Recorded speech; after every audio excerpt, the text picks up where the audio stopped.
तो अभी हम काइनेमेटिक इक्वेशंस में आएंगे जो कि बहुत इंपॉर्टेंट है, पॉपुलर भी है। Kinematic equations for uniformly accelerated motion. Uniformly accelerated का मतलब है एक्सेलरेशन यूनिफॉर्म है। यूनिफॉर्म मतलब एक्सेलरेशन कांस्टेंट है। कांस्टेंट एक्सेलरेशन इसका मतलब अगर वीटी ग्राफ हम बनाएंगे तो जो स्लोप है वो कांस्टेंट है। स्लोप कांस्टेंट कब होगा? जब वो एक स्ट्रेट लाइन होगा एट सम एंगल जो कि -90 डिग्री टू 90 डिग्री के बीच में होगा। तो ये स्लोप है सपोज, ठीक है, थीटा। सो ये एंगल सबटेंडेड है, तो स्लोप जो बोल सकते हैं tan theta is equal to constant है इन केस, ठीक है। तो ये इस पॉइंट में अभी हमें स्लोप पता करना है, तो वो स्लोप क्या होगा? तो average acceleration is equal to v2 minus v1 divide by t2 v1 minus v0 है ना इसमें, v0 t1 minus t0 this is nothing but delta v by delta t। अब हम इस पार्ट को t को यहाँ पे 0 से स्टार्ट किया, तो यहाँ पे t0 की वैल्यू 0 पुट कर दी, तो यहाँ पे v1 minus v0 is equal to t। और तो ये डिस्टेंस को हमने सपोज t मान लिया, तो उसके हम यहाँ t से रिप्लेस कर लेंगे। जो डिफरेंस है उसको हमने t से रिप्लेस कर लिया, इस डिफरेंस को, इस डिस्टेंस को t से रिप्लेस कर लिया। तो जो आता है इसको अभी हटाओ, तो हम इसको रिप्लेस करें, t को इधर लेके चले जाएंगे, तो v1 minus v0 is equal to a bar into t equal to v1 minus is equal to v0 plus at। अब a यहाँ पे इस केस में यूनिफॉर्मली एक्सेलरेटेड मोशन में average acceleration is nothing but जो कि इंस्टेंटेनियस एक्सेलरेशन जो कि नथिंग बट स्लोप होता है, तो हर जगह कांस्टेंट ही है, तो हमने उसको a से रिप्लेस कर दिए। ये हमारा फर्स्ट काइनेमेटिक इक्वेशन है, ठीक है। इसको पॉपुलर टर्म्स में अगर लिखेंगे, v होता है फाइनल वेलोसिटी, u v0 को u से रिप्लेस कर दिया, v1 को v से रिप्लेस कर दिया, प्लस a इंटू टी, ठीक है। ये तो v है फाइनल वेलोसिटी,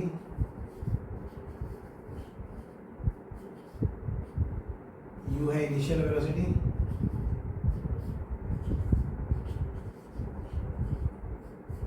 और a है एक्सेलरेशन।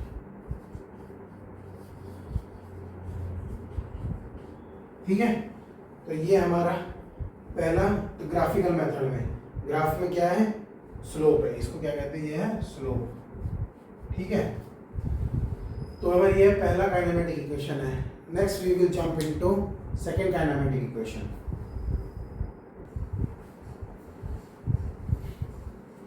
सो अभी हम फर्स्ट हमें काइनेटिक इक्वेशन मिल गया, वो है v is equal to u plus a T.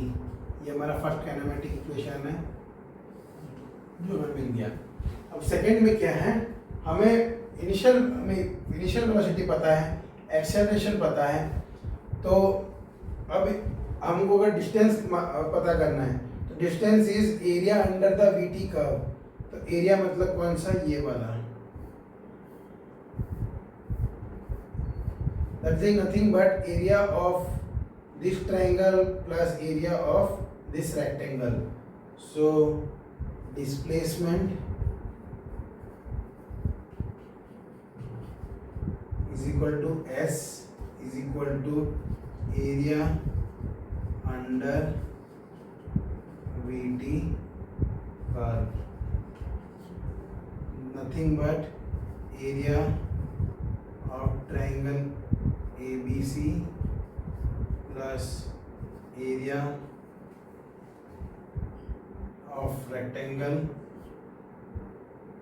OACD।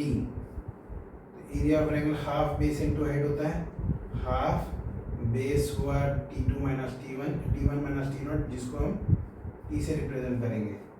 ये डिस्टेंस हमने t मान लिया, ठीक है, और हाइट कितना है v1 और इस पॉइंट में v0, सो v1 माइनस v0 प्लस ये वाला रेक्टेंगल का एरिया, तो वो हो गया बेस हुआ t और हाइट हुआ v0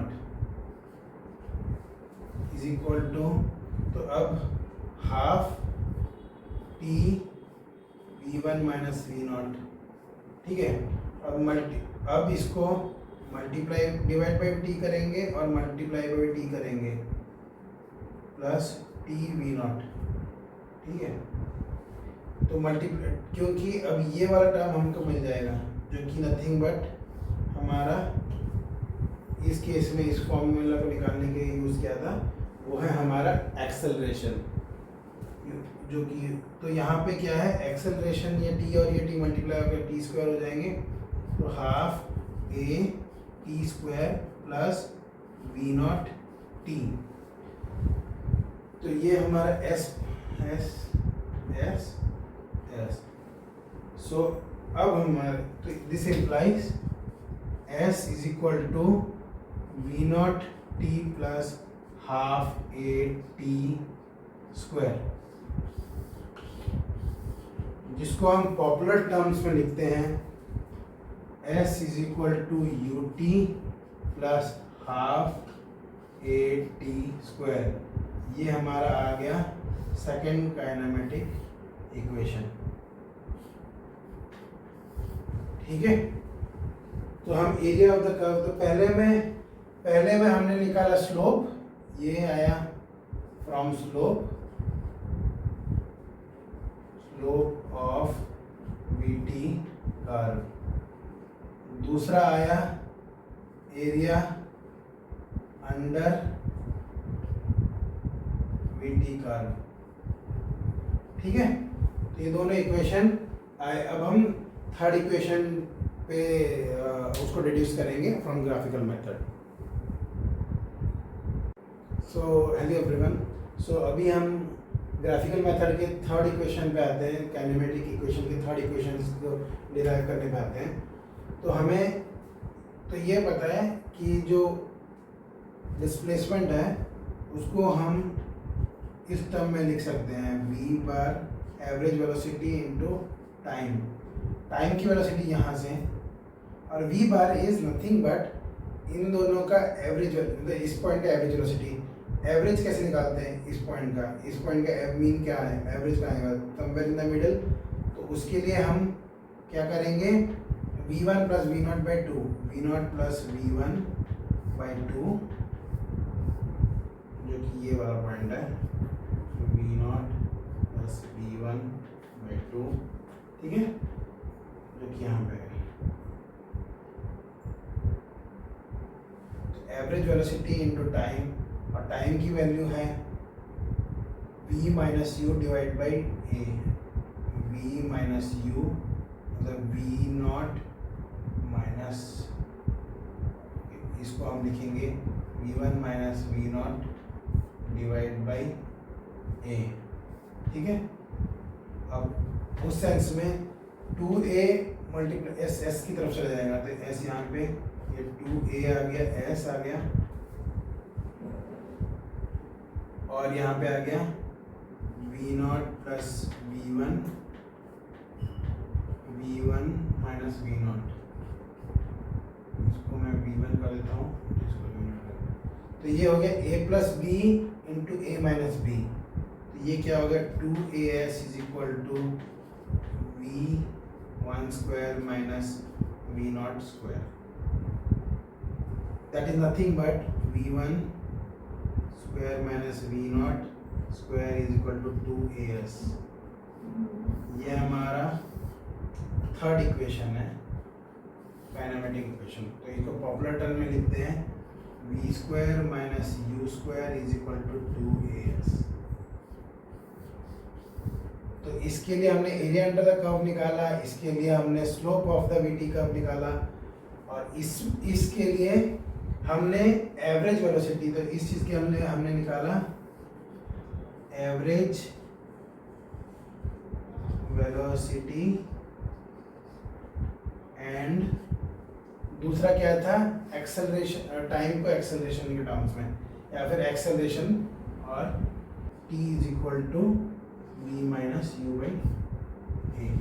ठीक है, तो एवरेज वेलोसिटी और t इज इक्वल टू जो टाइम को हमने रिप्लेस कर दिया ताकि हम इसको टाइम के इंडिपेंडेंट में बता पाए, जो कि एक्सेलरेशन और डिस्टेंस, इनिशियल वेलोसिटी और फाइनल वेलोसिटी के टर्म में ही आता है। सो that's all for this class. तो ये 3 हमारे काइनेमेटिक इक्वेशंस हैं। ठीक है, तो ग्राफिकल मेथड में हमने बताया एवरेज वेलोसिटी और टाइम को मल्टीप्लाई करने के बाद हमको मिल जाता है v square minus u square is equal to 2as। So that's all for this class. Thank you.